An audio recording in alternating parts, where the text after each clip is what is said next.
너 지금 뭐 하는 짓이야? 지금까지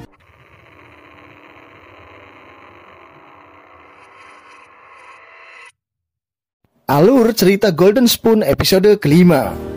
좋아해 승천아. Di episode sebelumnya, Lee Chol terjatuh karena bersitegang dengan warga penggusuran hingga akhirnya ia dirawat di rumah sakit. Tuan Huang menjenguknya karena menyangkut proyek perusahaan Dosin. 가보시는 게 병일팀이 철거 작업 중이었는데. Ia terkejut ketika Taeyong datang dengan panik bahkan memanggil Lee Chol dengan sebutan ayah. 아빠.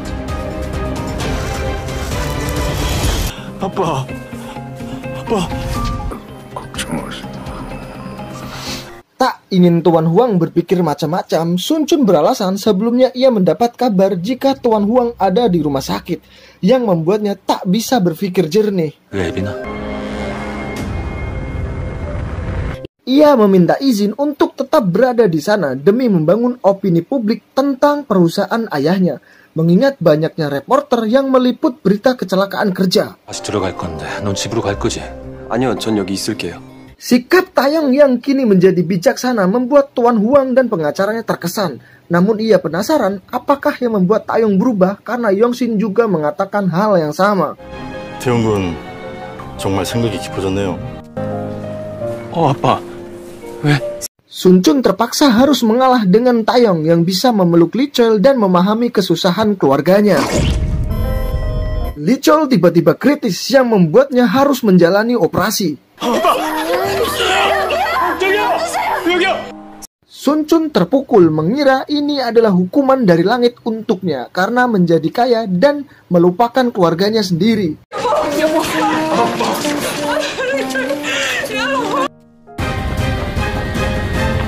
Setibanya di rumah, Sun Chun membersihkan noda di wajahnya. Ia yang berniat kabur membawa sejumlah uang dihalangi oleh Jun Taek yang merebut sendok emas bahkan memukulnya berkali-kali. Sun Chun melawan dan pergi tergesa-gesa hingga uang dari kantongnya jatuh berhamburan. 뭐라든 그쪽에 무슨 상관이야? 한 끼요? Ia bertemu dengan nenek penjual sendok dan meminta bantuan agar kembali menjadi Sun Chun dengan kehidupan sebelumnya. Nenek berkata jika Sun Chun harus pulang ke rumahnya dan memakan makanan menggunakan sendok tersebut. 않아요. Nenek penjual menyebut jika keduanya bisa bertemu 1 tahun kemudian, di mana Sun Chun bisa mendapatkan kesempatan untuk bertukar orang tua lagi. Namun Sun Chun yakin jika selamanya ia tak menjadi kaya dengan mengorbankan keluarganya.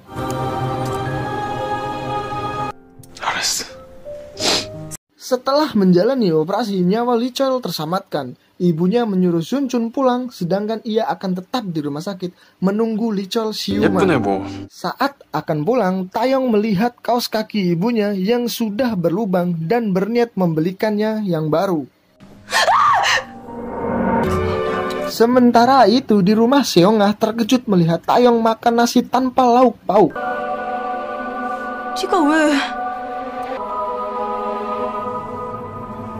Setelah beberapa saat, sendok emas bekerja karena Seongah memanggilnya dengan sebutan Sun Chun. 승천아.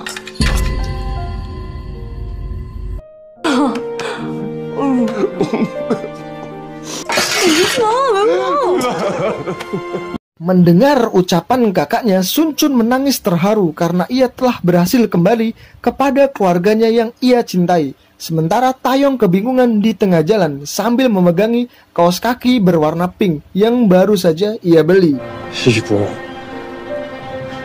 Tak ingin membuang waktu, Sun Chun segera menjenguk ayahnya di rumah sakit, memeluk ibunya karena sudah lama menahan kerinduan. Disusul dengan Seongah yang turut berbahagia karena ayahnya sudah sadarkan diri dari masa komanya. Keesokan harinya, Juhe membawakan makanan dan buku motivasi. Jika Sun Chun menghadapi masalah, Sun Chun tersenyum karena ia akhirnya mendapat perhatian dari Juhe dengan tubuhnya yang asli. 난 절대로 모를 거야. 지금 내가 얼마나 기쁜지. Di lain tempat, Taeyong terbangun sambil membayangkan sarapan rebusan kimchi dari ibunya. Namun kenyataannya Mungkilah yang membangunkannya dan memberitahu jika Tuan Huang sedang menunggunya dari tadi. Taeyong sempat tak percaya mendapati fakta jika ibunya sudah meninggal karena ia benar-benar merasakan kehadiran seorang ibu yang belum lama ini. Tuan Huang lalu menanyakan soal apartemen yang Taeyong beli untuk membantu Sun Chun. Amarah Taeyong meluap saat Juntae dan Yongshin menuduh keluarganya Sun Chun memanfaatkan kekayaannya. Masalah apartemen diambil alih oleh Tuan Huang karena ia tak setuju anaknya ikut campur masalah orang lain. 아파트는 정리했으니까. 그래. 학교 잘 다녀와, 태영아. Juntae yang masih kesal karena tempo hari Taeyong sudah berani melawannya. Namun anehnya, kali ini nyali Taeyong menciut, tak seperti biasanya. 왜 가만히 있어? Mungkin melerai keduanya, ia tak bisa berbuat apa-apa terhadap Juntae karena tak ingin berurusan dengan Yongshin. 괜찮으십니까? 벌써 시간이 그렇게 됐나? Ia lalu meminta maaf kepada Taeyong karena tak bisa menjaga rahasia tentang apartemen. 그거는 죄송합니다. Taeyong berusaha mengingat alasan mengapa ia membeli apartemen dengan harga yang mahal dan juga kaos kaki yang masih tersimpan di kantong celananya. 이게 왜 내 주머니에 있어? Berpindah ke keluarga Sun Chun yang sedang menghadapi masalah baru, pimpinan kontraktor meminta Lee Chol menanggung biaya kerusakan mobilnya yang sebesar 100 juta won. Mereka pun kebingungan dari mana harus mencari uang sebanyak itu. 말고 제발 한 번만 좀 봐주세요. 저희 진짜 돈 없어요. Sudah 1 bulan Sun Chun menggunakan sendok emas. Yeonjin penasaran apakah Sun Chun kembali ke kehidupan lamanya atau masih menjadi Taeyong walau harus meninggalkan keluarganya. 뒷모습이 딱 이승철. Yeonjin akhirnya tahu jika Sun Chun telah kembali pada orang tuanya setelah ia bertemu dengan Taeyong yang asli. Sementara itu, di kelas Juhe menguping pembicaraan temannya yang sedang menelpon dengan Sun Chun, mengatakan jika keluarga Sun Chun sedang mengalami masalah keuangan. Pimpinan kontraktor bersikeras meminta uangnya, bahkan menyuruh Seongah mencari uang dengan cara tak baik. 나는 Seongah sempat berpikir untuk bekerja di tempat karaoke dengan gaji yang besar seperti pelanggannya. Ibunya marah mendengar perkataan Seongah yang bisa menjerumuskannya ke dalam pergaulan bebas. 너 그게 엄마 앞에서 할 소리야?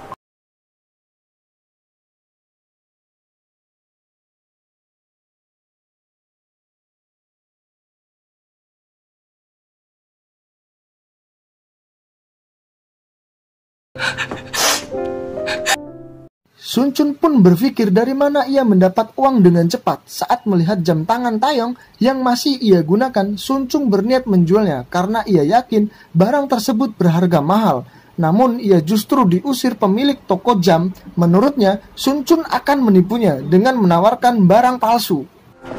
왜 이러세요? 이거 진짜예요. 가짜 아니라니까요. 이게 진품. Ternyata jam tangan mahal itu sudah menjadi milik Juntae. Dengan liciknya, ia menukar barang-barang pribadi Taeyong dengan yang palsu.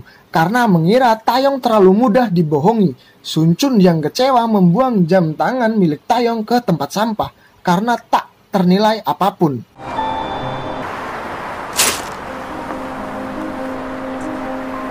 Keesokan harinya, Ibu Sun Chun sudah melakukan pemeriksaan kesehatan terkait ginjal yang akan ia jual. Ia hanya tinggal menunggu kapan jadwal operasi. Kepada anak-anaknya, wanita itu berpamitan pergi selama 1 minggu karena harus keluar kota meminjam uang kepada temannya. Tak ingin ibunya terbebani, Sun Chun menghampiri ibunya di taman rumah sakit. Tak sengaja ia mendengar pembicaraan itu yang mengarah ke penjualan organ vital. Sun Chun emosi lalu melarang keputusan ibunya yang sangat berbahaya. Ia berjanji akan mencari cara untuk membayar hutang tersebut. 구할 방법이 없어서. Ia lalu menemui Tuan Huang meminta pinjaman. Walau bagi Tuan Huang 100 juta adalah jumlah yang sedikit, namun ia mengatakan tak semudah itu meminjamkan uang tanpa jaminan. Terlebih Tuan Huang juga sudah menanggung biaya rumah sakit Lee Chol. 뭘 줄 수 있지? Berniat membantu Sunchun, Juhe juga memohon kepada ayahnya agar memberinya sejumlah uang. Tak mendapat izin dari ayahnya, Juhe terpaksa menjual tas mahal koleksinya. 아빠가 돈 주신 거. 진짜 꼭 갚을게. Menjelang malam, saat Juhe ingin menyerahkan uang tersebut kepada Sunchun, Yeonjin justru datang terlebih dulu. Sembari membawa cek, sepertinya Yeonjin memiliki niatan tersendiri. Ia sengaja memeluk Sunchun yang membuat Juhe sakit hati. 고마워, 여진아.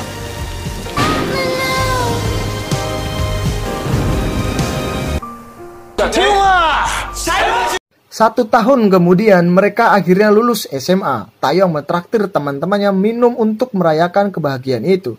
Keceriaan Juhe tak lengkap karena Sunchun tak datang.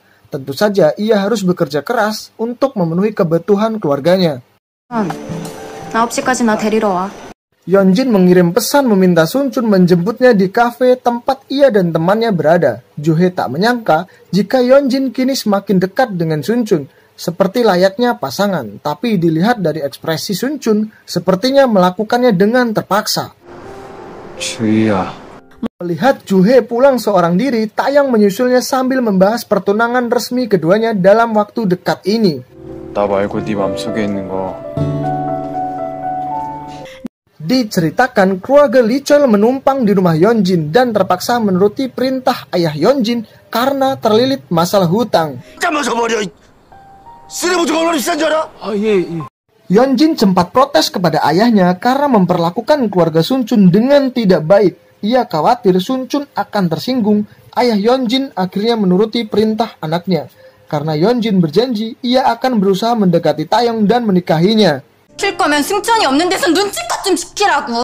Setelah menghitung hasil jerih payahnya selama ini, belum juga mencukupi biaya untuk mendaftar ke universitas. Sunchun berusaha membuang jauh-jauh pikirannya menjadi kaya saat melihat sendok emas yang masih ia simpan. Sementara itu, di tempat berbeda, Taeyong mendapat kunjungan psikiater yang membantunya menangani gangguan cemas. Kepada Yeonjin, psikiater itu menyebut jika Taeyong lebih baik sejak 1 tahun belakangan ini. Namun memang belum diketahui insiden berdarah apa yang dialami Taeyong hingga membuatnya trauma, tapi yang jelas Taeyong ingin melupakannya. Taeyong berhasil menghilangkan kecemasan tanpa obat dengan teknik relaksasi yang pernah seorang ajarkan kepadanya.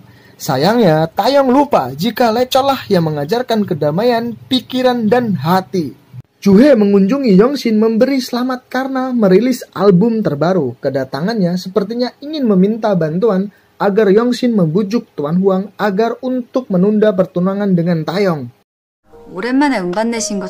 Keduanya dikejutkan dengan kedatangan Yeonjin dan Sunchun yang juga ingin memberikan ucapan selamat. Yeonjin memberikan pertanyaan apakah yang akan Sunchun lakukan jika ia mendapat kesempatan menjadi kaya seperti Taeyong. 으로 산다는 건 정말 대단해. Sunchun tak menjawab pertanyaan itu karena baginya taklah penting. Melihat Juhe ada di tempat yang sama, Sunchun berpamitan pulang terlebih dahulu. Ia masih merasa canggung karena menyukai Juhe. Namun Sunchun sadar akan posisinya saat ini. 그래, 그럼 우리 다 같이 차 한잔 하자. Kedekatan Yeonjin dengan Sunchun membuat Yeonjin tertawa. Namun Yeonjin selama ini justru menganggap Sunchun sebagai asistennya yang membantunya kemanapun ia pergi. Juhe yang menyukai Sunchun menegur Yeonjin agar tidak merendahkan Sunchun di depan orang lain. Terlebih Yeonjin yang dulu adalah sosok yang baik hati dan berteman dengan siapa saja, tanpa membedakan status termasuk dengan Nara. 앞에선 염치도 자존심도 없는 그런 애라고. Yeonjin membongkar rahasia Sunchun jika selama ini ia tinggal di rumahnya dan merahasiakan hal itu dari siapapun. Yang lebih menyakitkan, Yeonjin bahkan menyebut Sunchun tak tahu malu dan bersedia melakukan apapun demi uang. 정나라가 살던 그 집에. 주희야. Tak diduga Sunchun dan Taeyong muncul mendengar pembicaraan keduanya. Ia pun jujur di depan teman-temannya menyebut alasan selama ini mengabaikan Juhe dan menyembunyikan sisi menyedihkan tentang kehidupannya. 천아, Setelah mengatakan perasaannya kepada Juhe, Sunchun meninggalkan rumah Taeyong. Juhe lalu menyusulnya, lalu keduanya berpelukan. 지금까지 나도 너 좋아해. 좋아해, 승천아. Berpindah ke Tuan Huang dan Yongjin di lapangan golf, tak sengaja mereka bertemu dengan Tuana dan anak laki-lakinya yang sedang dalam masalah besar. Hal itu menjadi bahan pertimbangan Tuan Huang menginvestasikan uangnya di perusahaan Tuana. 진이 우리 준태 자리 챙겨주겠다니. 네가 왜 만나? Juhe mendatangi rumah Yeonjin bersama Taeyong yang ingin bertemu dengan Sunchun. Padahal di tempat berbeda, Yeonjin justru sedang mengundang Sunchun berbicara empat mata di tepi danau. Dari pengakuan Yeonjin, Sunchun akhirnya tahu jika Yeonjin adalah Nara yang menggunakan sendok emas untuk menuai kekayaan. 네가 정나라였단 말이지. Walaupun pernah menjalani hidup sebagai Taeyong, namun Sunchun bertekad tak akan menggunakan sendok emas lagi. Ia lebih memilih keluarga dan Juhe yang selalu ada di sisinya. 누나 그리고 주희랑. Yeonjin mengeluarkan sendok emas milik Sunchun lalu membuangnya ke danau karena Sunchun tak ingin menggunakannya lagi walau hidup dengan keterbatasan. 너 지금 뭐하는 짓이야? 안 돼! Meskipun Sunchun tak berniat menggunakannya, namun tindakan Yeonjin benar-benar membuatnya kesal. Taeyong menemukan sendok emas terselip di antara bunga-bunga di kamar Yeonjin. Nantikan video selanjutnya ya. Buat kalian yang suka dengan video ini, jangan lupa subscribe, like, dan di-share.